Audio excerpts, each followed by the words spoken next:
दोस्तों नमस्कार। दोस्तों, बंगाल की भूमि से नरेंद्र मोदी ने जहां एक तरफ घुसपैठ पर कड़ा प्रहार किया, वहीं दूसरी तरफ ममता बनर्जी को अभी संसद से हाल ही में 130वां संशोधन पर नया जो कानून बना है, जिसके तहत यदि कोई 30 दिन से अधिक एमपी एमएलए जेल के अंदर बंद रहता है तो उसको सभी पदों से इस्तीफा देना पड़ेगा, चाहे वो प्रधानमंत्री हो या मुख्यमंत्री। ये कानून बंगाल की धरती से मोदी जी ने खास तौर पर ममता बनर्जी को सुनाया ताकि उन्हें पता लगे कि अब दिन लदने वाले हैं। राष्ट्रपति शासन लगाकर भले ही सुप्रीम कोर्ट से लोगों को राहत मिल जाती हो, भाई इधर राष्ट्रपति शासन लगाया, उधर लोग सुप्रीम कोर्ट में पहुंच जाएंगे, चुनौती देंगे, कारण बताना पड़ेगा, लंबा प्रोसेस है। मोदी ने बड़ी होशियारी से संसद में कानून रखा है, हालांकि अभी वो राज्यसभा से पास होना बाकी है, लेकिन इस पर बिल्कुल इरादे साफ बता दिए हैं कि जिस दिन ये कानून बनेगा उसके बाद अगर कोई संस्था किसी ऐसे केस में जिसमें 5 साल से अधिक का केस हो सकता है, और ऐसे ईडी के केस हैं कि अगर भ्रष्टाचार में ईडी कार्रवाई करती है, गिरफ्तारी करती है, तो आपने देखा ना, मनीष सिसोदिया, सत्येंद्र जैन, केजरीवाल महीनों जेल में बंद रहे। कानून पहले ही कड़ा कर चुके हैं कि 1 साल तक गिरफ्तारी ईडी अपने पास रख सकती है। बार बार जमानत डलेगी, बार बार कैंसिल हो जाएगी और 30 दिन के बाद तो अपना पद छोड़ना पड़ेगा। यानी डायरेक्ट इनडायरेक्टली ममता बनर्जी को बंगाल की धरती से मोदी ने यह बता दिया कि भ्रष्टाचार की फाइल खुली तो आपकी कुर्सी गई, क्योंकि बहुत सारे भ्रष्टाचार के केस ममता बनर्जी की सरकार में अभी तक अन्य मंत्रियों पर लगते रहे, विधायकों पर लगते रहे।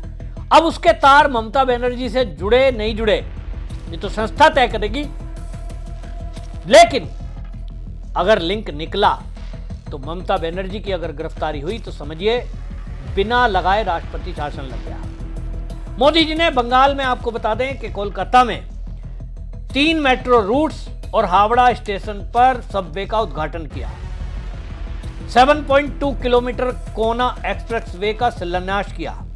5,200 करोड़ रुपए की परियोजनाओं का शिलान्यास किया। लेकिन बौखलाहट का अंदाजा इसी से लगाइए कि ममता बनर्जी एक मुख्यमंत्री है और ये एक प्रोटोकॉल है कि जब प्रधानमंत्री किसी स्टेट में जाएंगे तो वहां का मुख्यमंत्री वहां मौजूद रहेगा। ममता बनर्जी पहले भी ऐसा कर चुकी है, लेकिन एक बार फिर अभी जब चुनाव भी नहीं है, ममता बनर्जी प्रधानमंत्री के कार्यक्रम में नहीं पहुंची। और वो प्रधानमंत्री का कार्यक्रम नहीं है, वो सरकार का कार्यक्रम है और बंगाल की धरती पर बंगाल के लोगों के लिए है। पुल बनेगा तो बंगाल के लिए, और अगर मेट्रो चली है तो बंगाल के लिए, और अगर केंद्र की तरफ से कोई योजना दी जा रही है, राज्य उसको नहीं कर रहा है, तो इसमें घबराहट इस बात की नहीं है। घबराहट इस बात की है कि मोदी जी ने जो अपने भाषण में नए कानून का उल्लेख किया, उस संसद में पहले ही हल्ला गुल्ला ये कर चुके हैं, लेकिन अभी वो जेपीसी को जा चुका है। अब जेपीसी में पास होगा, उसके बाद राज्यसभा में पास होगा, कानून बन जाएगा। संभवतः शीतकालीन सत्र में वो कानून बन जाएगा। तो उसके बाद क्या? उसके बाद सीधा ये कि यदि किसी एजेंसी ने किसी मुख्यमंत्री को, मंत्री को गिरफ्तार किया, एमपी या एमएलए को गिरफ्तार किया, तो उसे इस्तीफा देना पड़ेगा। ममता दीदी तो इस्तीफा नहीं देती हैं क्योंकि उनका ऑप्शन नहीं है कोई दूसरा, वहां फिर राष्ट्रपति शासन ही एक ऑप्शन बचता है। तो इसीलिए घबराहट और बौखलाहट ममता बनर्जी को है। मोदी जी ने जो कानून के बारे में बोला, सुनिए आप क्या कहा उन्होंने। एक छोटा मुलाजिम 2 दिन अगर जेल में रहे तो उसकी जिंदगी तबाह करने के कानून है, लेकिन कोई मुख्यमंत्री, कोई मंत्री, प्रधानमंत्री अगर जेल चला जाए तो उसके लिए कोई कानून नहीं है। और हालत तो देखिए, आजकल ये लोग इतने गिरे हैं कि जेल से भी सरकार चलाने की कोशिश कर रहे हैं। पश्चिम बंगाल ने यह साक्षात देखा है, बार बार कई बार अनुभव किया है। टीएमसी के एक मंत्री टीचर्स घोटाले में आज तक जेल में है। शिक्षक भर्ती का गंभीर घोटाला, घर से नोटों का पहाड़ मिला, लेकिन तब भी वो मंत्री कुर्सी छोड़ने को तैयार नहीं थे। जनता की हर भावना को यहां निर्ममता से कुचला जाता रहा। इसी तरह टीएमसी के एक और मंत्री पर गरीबों का राशन लूटने का आरोप है। इनकी भी करोड़ों रुपए की संपत्ति जब्त हो चुकी है। ये मंत्री भी जेल जाने के बाद कुर्सी छोड़ने को तैयार नहीं थे। इन्होंने भी जनता की भावना की, संविधान की भावना की कोई परवाह नहीं की। साथियों, आप मुझे बताइए, ऐसे लोग जो भ्रष्ट हैं, जो जनता को धोखा दे रहे हैं, क्या उन्हें सरकार में अपने पद पर रहने का हक है क्या? हक है क्या? हमने तो ये देखा है कि मुख्यमंत्री तक जेल जाते हैं, लेकिन वो जेल से सरकार चलाते हैं। ये संविधान का, लोकतंत्र का सरासर अपमान है और मोदी संविधान का यह अपमान होते नहीं देख सकता। सुना आपने? मोदी जी ने साफ बता दिया कि जब एक क्लर्क भी कभी गिरफ्तारी होती है और अगर वो 50 घंटे गिरफ्तारी में रह जाए पुलिस कस्टडी में, तो वो सस्पेंड हो जाता है। और इधर नेता, उनको 30 दिन का प्रावधान कानून में रखा है, मोदी जी ने उस पे भी विरोध कर रहे हैं। वो चाहते हैं कि भ्रष्टाचार के कितने भी मामले क्यों ना हो, कितनी भी जेल में क्यों ना हो, उनकी पोस्ट नहीं जानी चाहिए। मोदी जी ने स्पष्ट कर दिया। जनता से पूछा, भाई ये होना चाहिए? जनता तो कह रही है नहीं। तो भाई अब ये नहीं चलेगा, अब ना चोलबे। तो दीदी को ये समझ में आ गया कि अभी तक जो चला अब ना चोलबे। तो भाई क्या होगा? सत्ता गंवानी पड़ेगी। भ्रष्टाचार तो जो हुए हैं मंत्री, उनके केस तो चल ही रहे हैं, कुछ तो जेल में है। और इसीलिए ममता बनर्जी पूरी तरह घबरा गई। दूसरी तरफ मोदी जी ने वहां घुसपैठ पर प्रहार किया और उन्होंने कहा कि मैंने इस बार लाल किले की प्राचीर से कहा है कि इस देश की डेमोग्राफी को बदला जा रहा है और जिस तरह से षड्यंत्र के तहत घुसपैठियों को बसाने का काम हो रहा है, वो बहन बेटियों की इज्जत से खिलवाड़ कर रहे हैं, हमारी आदिवासियों की धरती पर कब्जा कर रहे हैं और एक बड़ा षड्यंत्र इस देश में घुसपैठियों के आधार पर चल रहा है। मोदी जी ने बंगाल की उस धरती से, जिसके लिए अमित शाह संसद में पहले ही बोल चुके हैं कि अगर घुसपैठियों को सबसे ज्यादा फर्जी दस्तावेज कहीं उपलब्ध कराए जा रहे हैं, वो है पश्चिम बंगाल।